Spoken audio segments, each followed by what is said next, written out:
Hello, my HS 103 students. This is your professor, Donald Earl Collins. It is now week 10.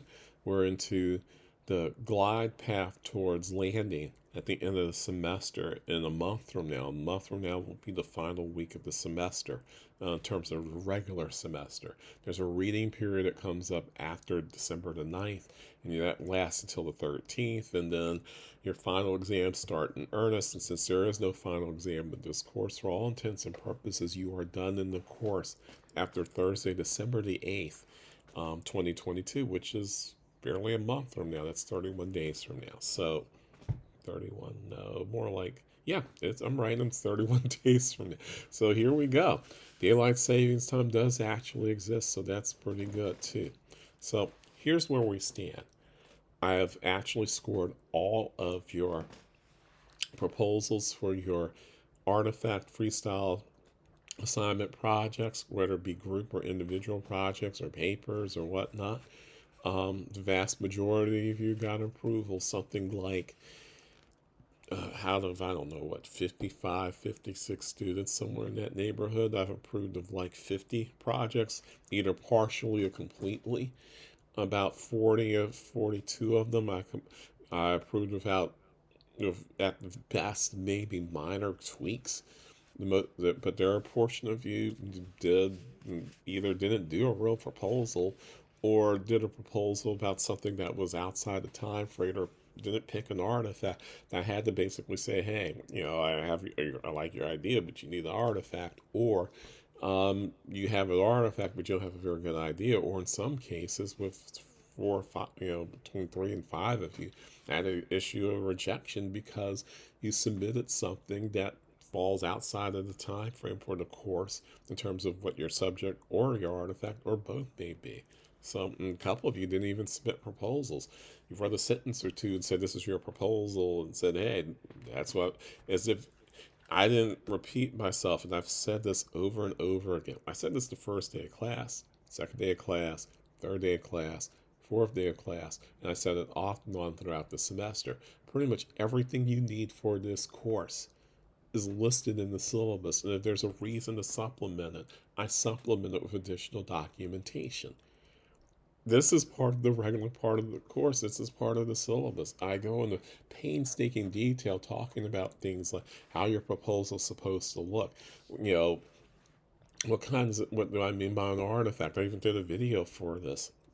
And yet, folks are turning in one sentence, two sentence, four sentence proposals in a couple of cases where you're outside the time frame, or you don't have an artifact. You certainly don't do anything else in terms of a timeline for finishing it. You don't have a timeline for you don't have details of what you're submitting. You don't talk. You don't even give me you don't give me how you're planning on proceeding with using this artifact to talk about a certain aspect of U.S. history.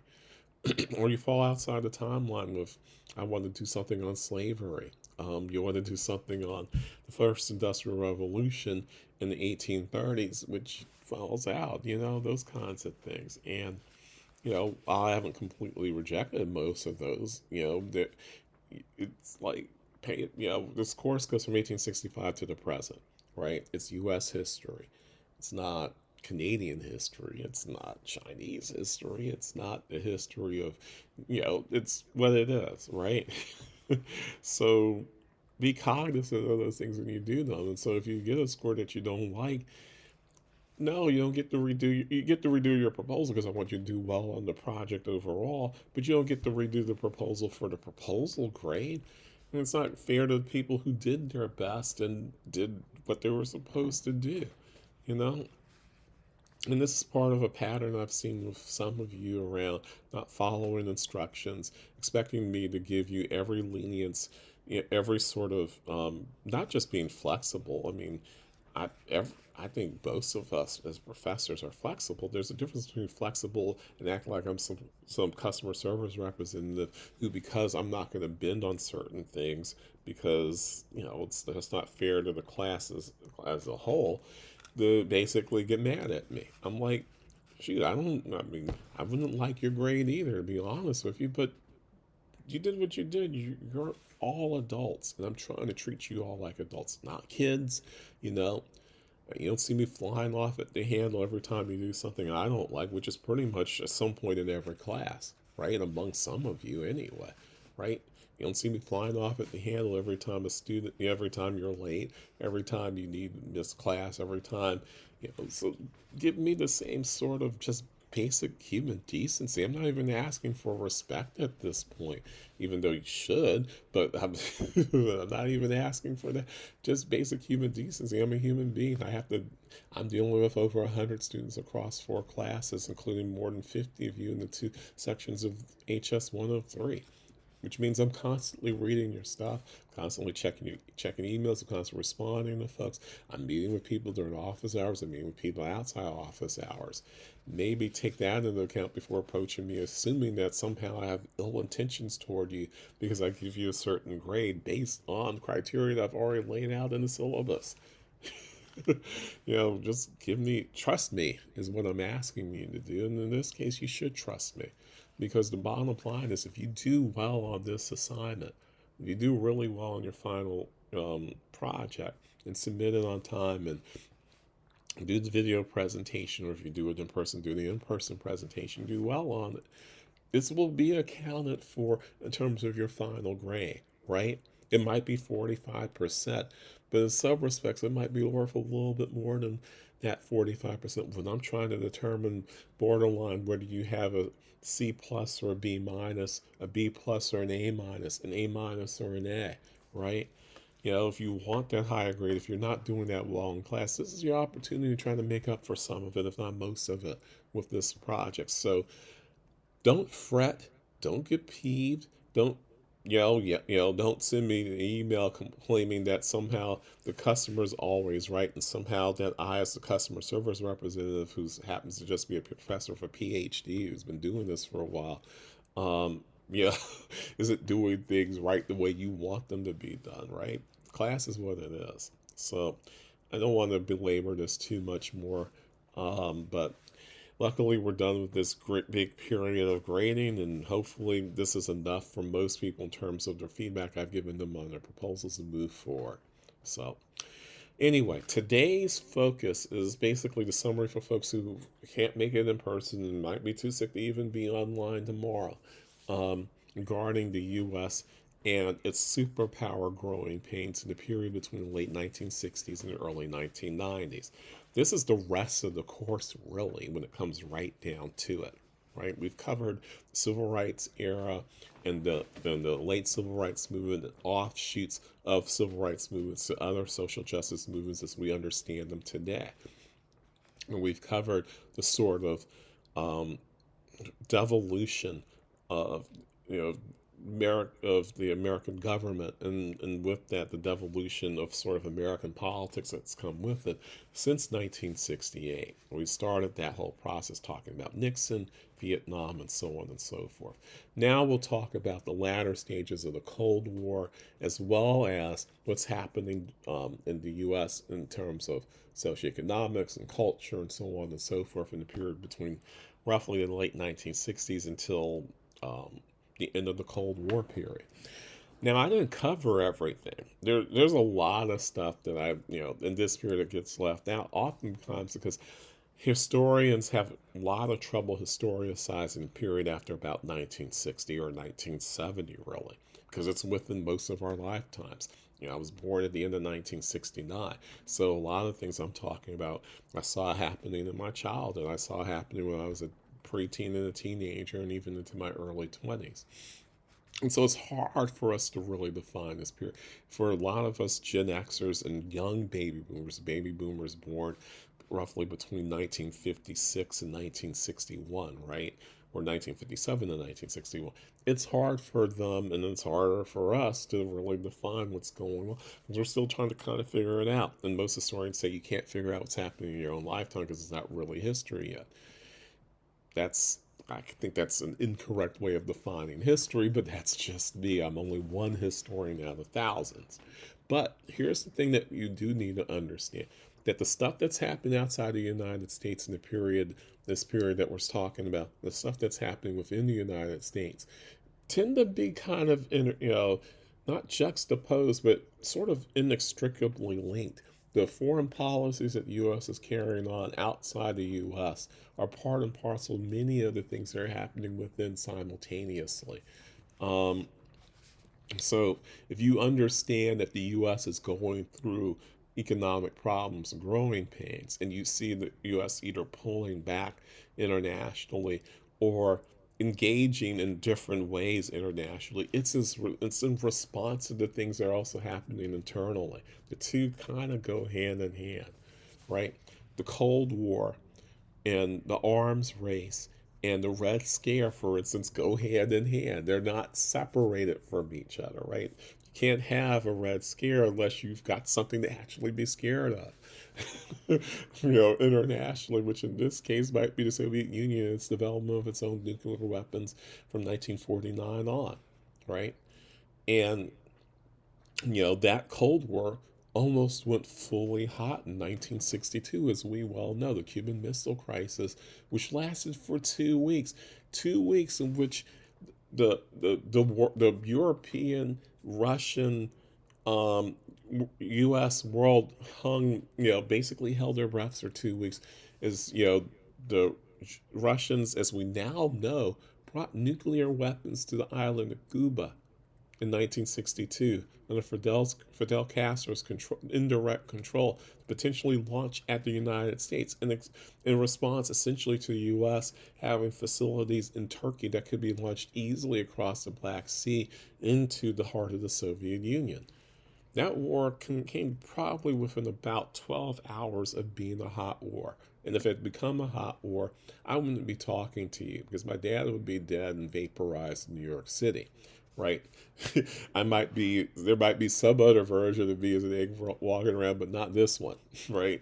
Probably not doing this either. So, for a living. So there's that, right? But there would have been 80 million people potentially killed and many, many more, radiated because of nuclear war, and who knows how many on the Russian side and on the side of Eastern Europe and across Europe. So that's how close we came, right?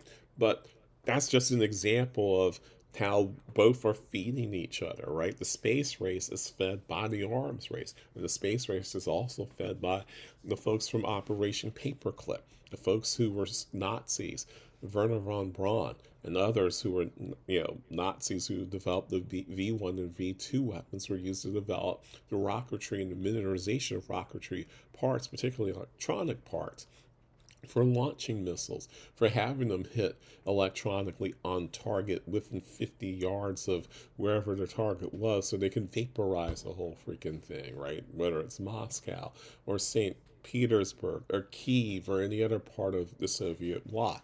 All of that's part and parcel of larger processes at work in terms of the development of the U.S. as a super military power and development of the U.S. internally at the same time. So when we get to the 1970s, right, the era of détente, where there's a thawing period during the Cold War. The thawing period of the Cold War is interesting because people talk about it as if it's a political thaw. It's a political and an economic thawing.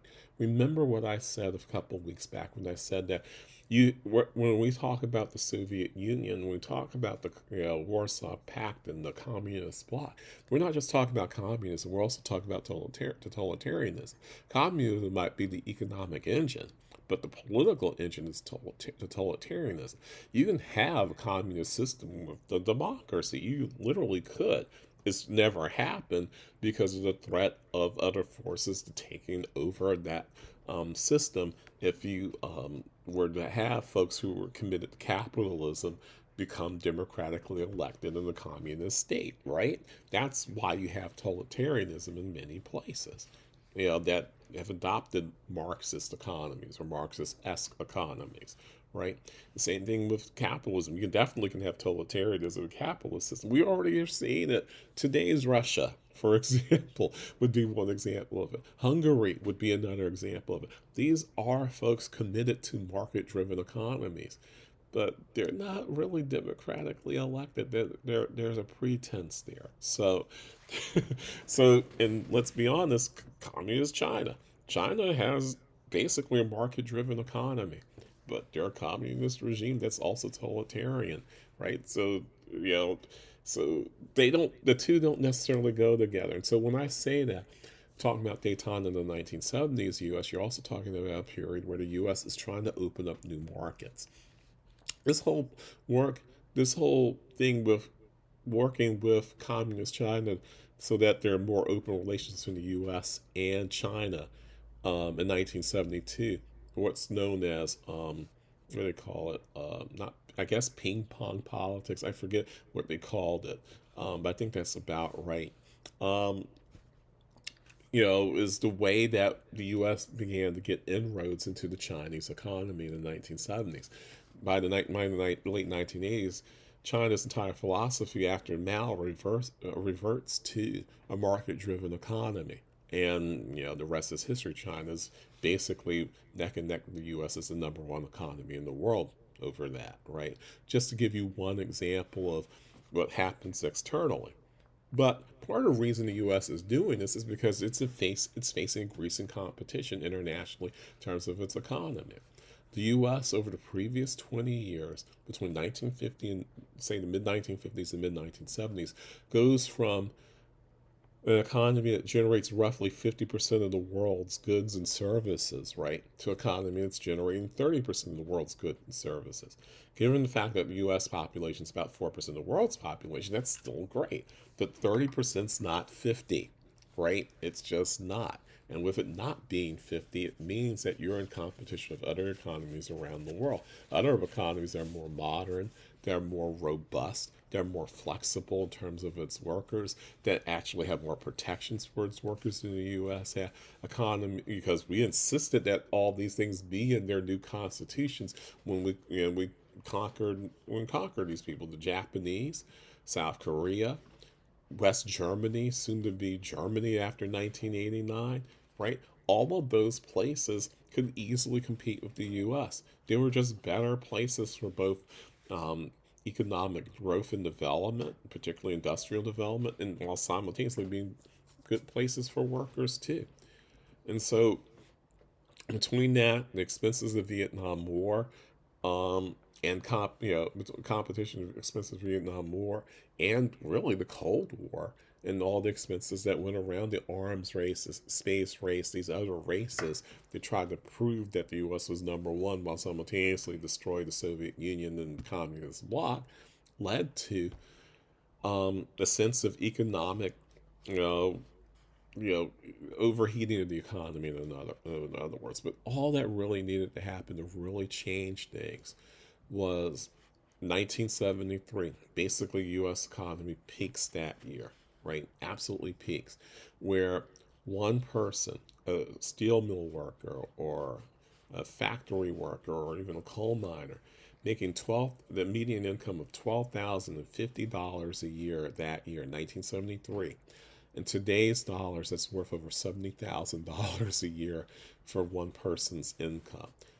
And with not having to pay for water, not having to pay for cable, not having to pay for college in many cases, not having to pay for you don't have a lot of consumer credit card debt. None of those things exist the way they do these days. And because of that, that meant you got to keep most of that.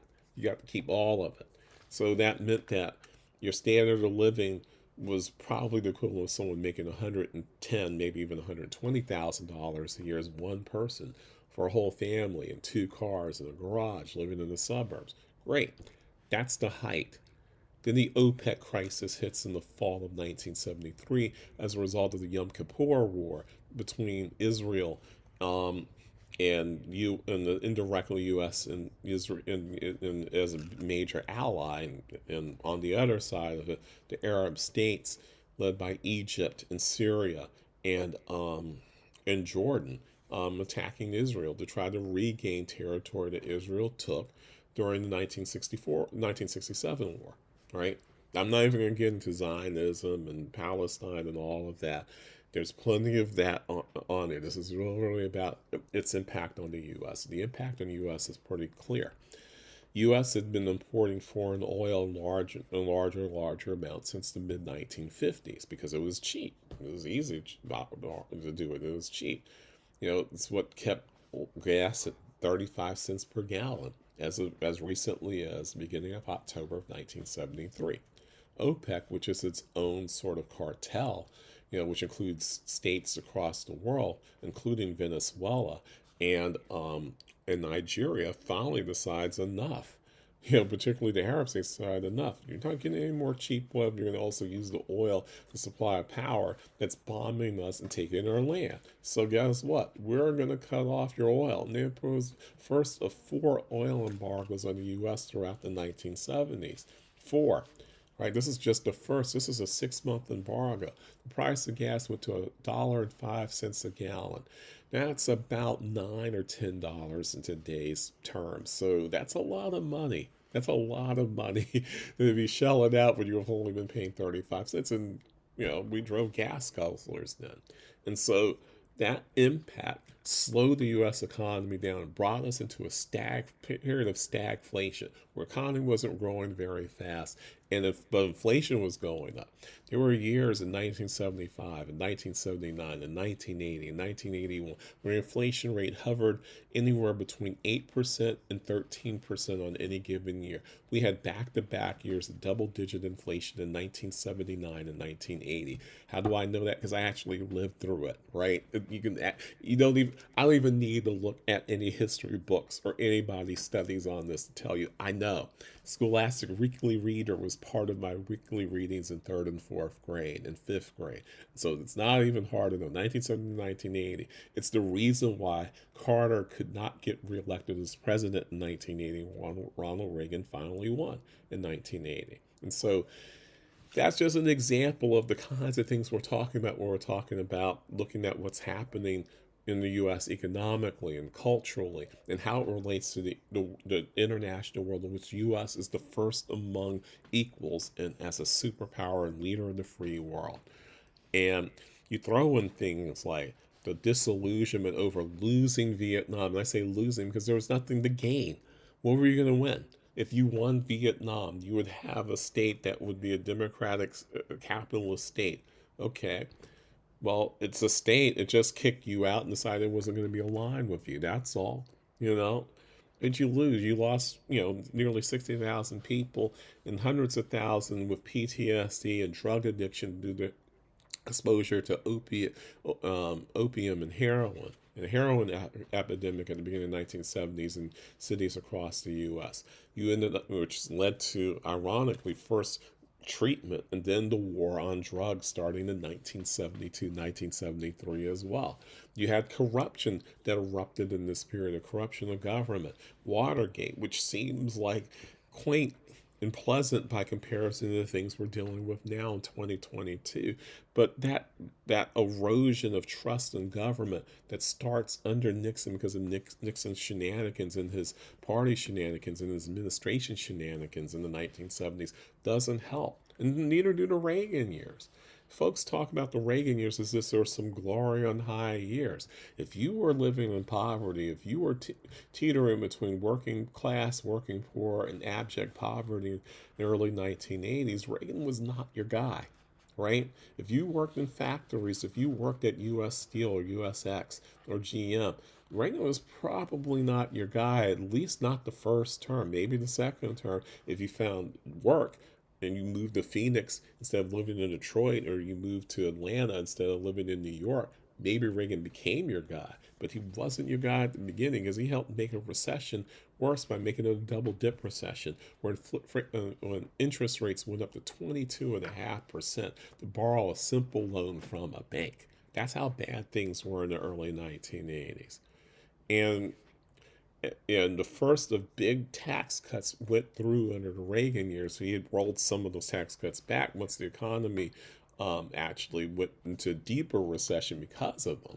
But the bottom line is this era of constantly cutting taxes to support corporate welfare, so that the rich don't pay their fair share, as a matter of fact, made things worse here economically for people. And guess who got the brunt of the reason for why things were worse? Poor people, people of color, black people in particular, but not just black folks. The Japanese got it. Chinese got it because their economies were growing against our economies, right? So this is all going on while the Reagan administration's doing two things. One, to sow seeds of discontent, basically continuing Nixon's Southern strategy and this idea of the silent majority. They don't use these terminologies in the 80s, but that's essentially the politics that they're practicing in the 1980s about conservatism and the rise of conservatism and the success of conservatism, right? While simultaneously doing things to end the Cold War that actually also overheat the economy in its own ways too. Spending so much money on missile systems and nuclear submarine systems and nuclear aircraft carriers, the Nimitz class carriers, excuse me, and M1 Abrams tanks and so on. That by the time you get to the 1980s, Soviet Union can't keep up in any way, shape, or form. The reason why Mikhail Gorbachev becomes premier and becomes the leader of the Soviet Union in 1985 is because the leaders can't figure out what else to do. They don't know what to do. They're in terms in the Soviet Union in terms of this. And so Glasnost and Perestroika comes out of that. This need to reform, this need to, you know, loosen the reins. And so it's the one success that the Reagan administration can point to, and the early Bush administration can too. But it also has its impacts on the U.S. economy and U.S. culture as well. And I will stop here because there is way more to say about this than what I've just said today. But this should be enough for you to work with for those of you who can't make it to the class this week for this week.